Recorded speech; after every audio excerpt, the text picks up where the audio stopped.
everybody, this is the official review of the custom underbust corset made by Wasted Creations, which you might recognize as being the corset that I used for my Break-In mini-series. So here is the front, the side, the back, and the other side.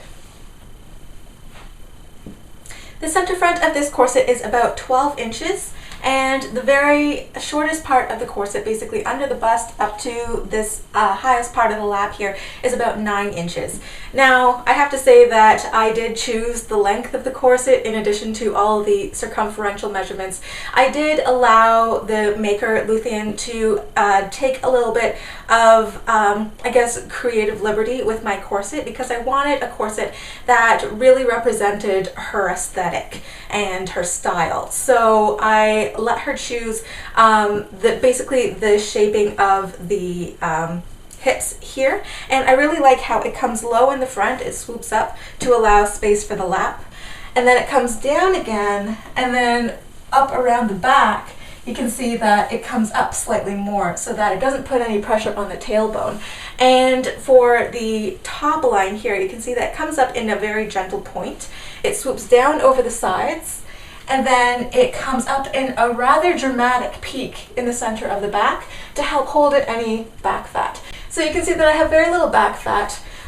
With the sides here, I had requested that she raise the sides a little bit more. It was more dramatically dipped on the sides before when I was doing the mock-up fitting, but I had asked to have the sides raised a little bit more to minimize that sort of muffin top that also forms around the sides. If I wear this with a proper bra, then that sort of muffin top is minimized, but I do have a fleshy torso.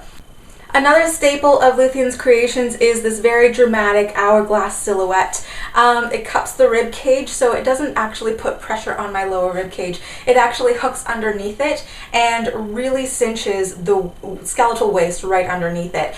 And so I feel that I can take very large breaths in this corset. I can feel that it's not pinching my hips whatsoever. She says that she specializes in extreme hip springs, and I am inclined to agree, because this silhouette is very dramatic. And for most of my time that I've been wearing corsets, I really liked the wasp waist, the very conical ribcage, but as of the last couple of months, I'm really liking this style silhouette because I just find it to be the most comfortable for me. So here's a corset laying flat, and for the materials of this is a fashion fabric of Dupioni silk. I believe this one is called Dragonfly from Silk Baron. It is this beautiful green, but it's shot with violet so that if I move it on different angles, you can see the purple coming out from underneath. So this silk is backed onto some coutil as a strength layer, and then on the inside you can see a floating lining with a custom print that actually says the name of the company, Wasted Creations. For the construction of this corset, this has a 6-panel pattern, so 12 panels total. You can see here 1, 2, 3, 4, 5, 6, and panels 3 and 4 are what give most of the curve around the hip here. You can see when it was on me that it gives quite impressive curves. And for the actual construction of this, it looks like the silk has been either fused directly to the coutil or flatlined to the coutil, and then the panels have been assembled using a top stitching between the panels. So it is double stitched, at least, between all of these panels. And then boning channels were laid down underneath that, and like I said before, the lining on the inside is floating. I do feel obligated to mention that while I was seasoning this corset, it did burst a seam when I had coughed. So there are any number of things that could have happened here. It could have been the unfair stress that I put on this corset while I was coughing and my muscles spasmed, and it put a whole lot of pressure right here on the side seam where it's at its curviest. It might have been something to do with the construction, with the sewing machine.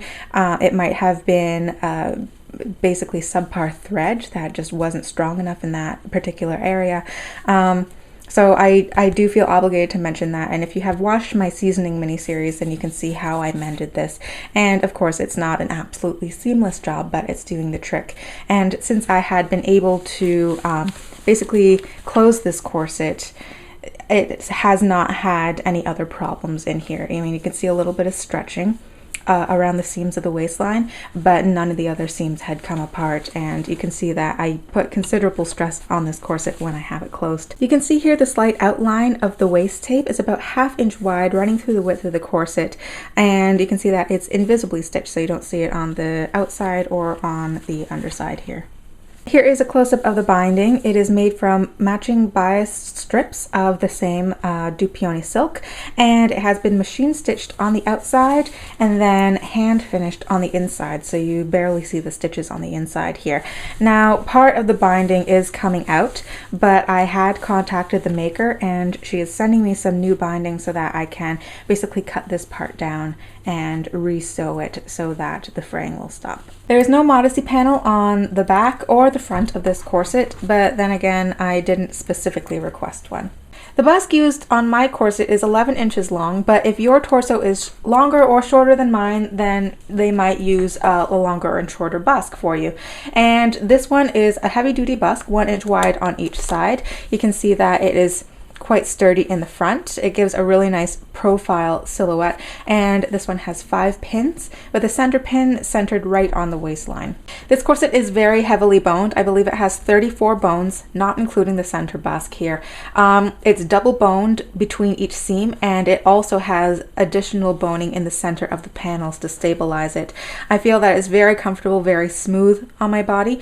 All of these bones in the center or wrapping around the side are spiral steel boning. They're quite flexible. The ones in the back by the grommets are, of course, flat steel. They're spring steel bones. And here is a close-up of the embellishment of the corset.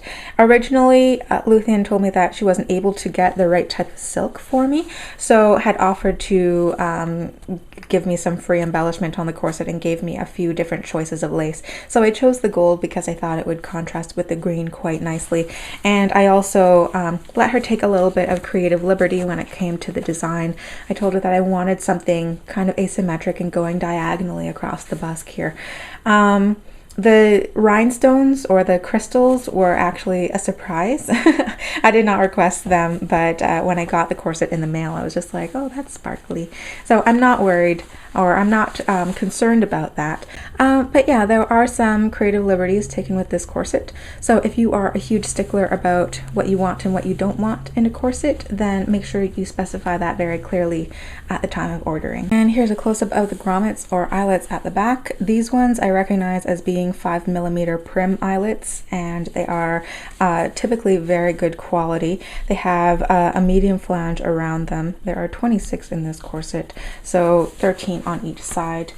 Here is a close-up of the underside, so you can see that the flange is also moderate, and these eyelets are pretty much equidistantly set, so they're not closer at the waistline or anything. I feel that I do get a fairly good cinch out of this, and some of these eyelets had not rolled perfectly, but they're still holding in strong, and I don't see any fraying or wear or any of these eyelets coming out, so I'm not worried about it. The laces are a 1/4 inch wide flat cotton lacing, virtually no stretch or spring to them, very easy to lace up. It glides through the eyelets quite well, and it's finished with these beautiful gold aglets here. I believe at this time a plain unembellished custom underbust corset starts at about 200 pounds, which converts to a little over $300 in the US and Canada, and a custom overbust corset would start at about 400 pounds. I hope you enjoyed the review of this custom underbust corset made by Wasted Creations, and once again I apologize for the lateness of this featured review. If you did like it, then please click that like button over there. If you have any comments or questions about this corset or how it's held up or anything of the sort, please leave a comment down below. I'd be happy to get back to you, and I will see you all in a few days for the next video. Bye.